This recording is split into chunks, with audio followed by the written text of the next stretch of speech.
Hello and welcome to Suresh Agarwal reasoning Mantra. आज की video में मैं लेकर आई हूँ कुछ बहुत ही important previous year questions from the RBI assistant exam which are based on seating arrangement.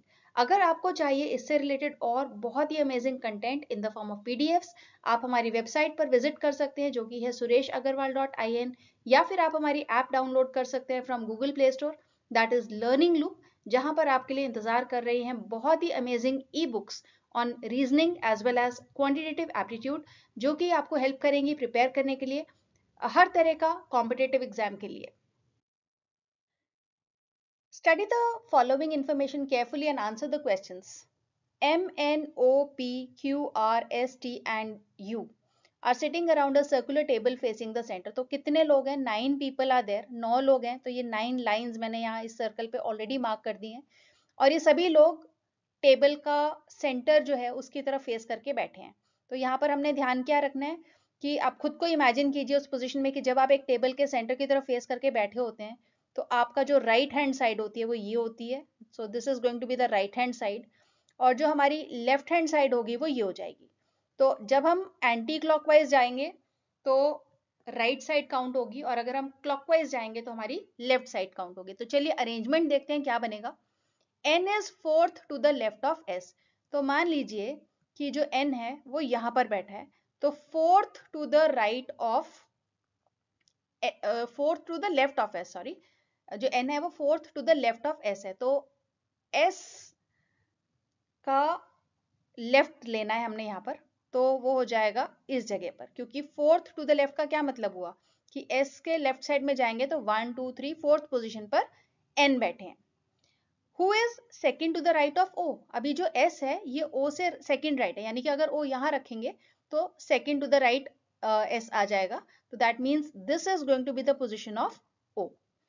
R is fourth to the right of O।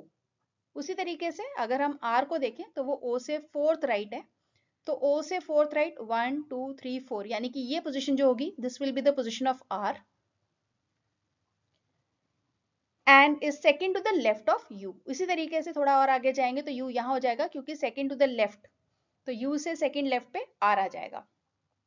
अब बाकी के जो है, P is not an immediate neighbour of either U और N, यानी कि P यहां पर नहीं हो सकता, यहां और यहां P नहीं हो सकता।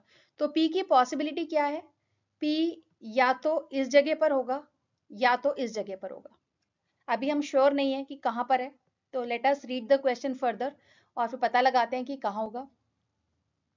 M is not a neighbour of R। अब जो M है वो R का नेबर नहीं है, यानी कि जो M की पोजीशन है वो R का नेबर नहीं है, यानी M यहां पर भी नहीं हो सकता, M यहां पर भी नहीं हो सकता। तो M कहां हो सकता है फिर? तो M की दो पॉसिबिलिटीज बन रही हैं कि M या तो यहां होगा या तो फिर M यहां हो सकता है। T is third to the right of Q। अब जो T है वो Q से थर्ड राइट है, तो राइट साइड अगर हम जाते हैं तो अगर हम मान लें कि Q यहाँ पर है तो थर्ड राइट 1 2 3, तो यहाँ पर T हो सकता है। तो अब इससे हमें काफी क्लैरिटी आ गई है। श्योरिटी क्या बन रही है कि ये पॉसिबिलिटी तो सिर्फ P की है, क्योंकि यहाँ पर तो और कोई आ ही नहीं सकता है। तो अगर ये P है तो obviously this has to be M, ये तो M ही होएगा फिर। और फिर ये जो एक ऑप्शन बची यहाँ पर क्या आ जाएगा? यहाँ पर आ जाएगा हमारा T।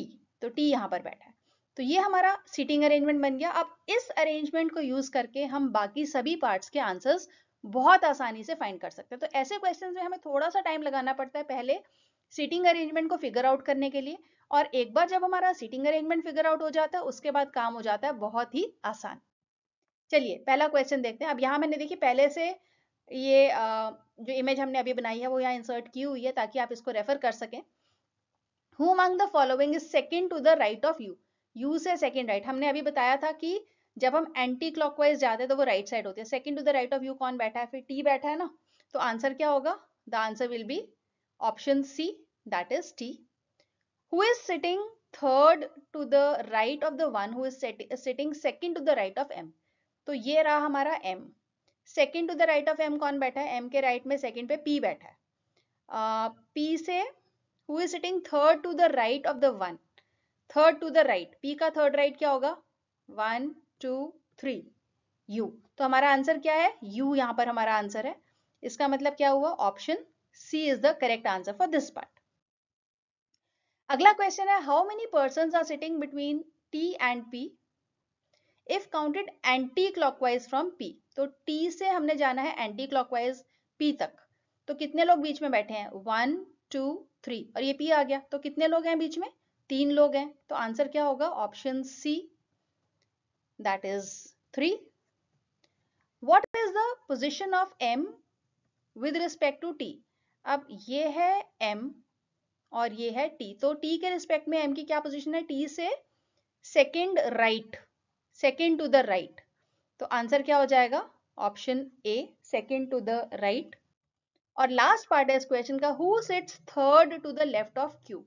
तो Q की जो पोजीशन है वो है ये, third to the left. Left side जाने के लिए किधर जाएंगे?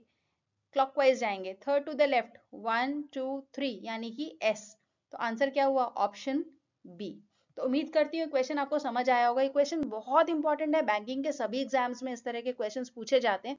और अगर आपको ये वीडियो अच्छी लगी है तो फटाफट से लाइक कर दीजिए, चैनल को सब्सक्राइब कर दीजिए, बेल आइकन हिट करना बिल्कुल भी मत भूलिए और अपने फ्रेंड्स के साथ शेयर कीजिए ताकि वो भी इससे बेनिफिट ले पाए।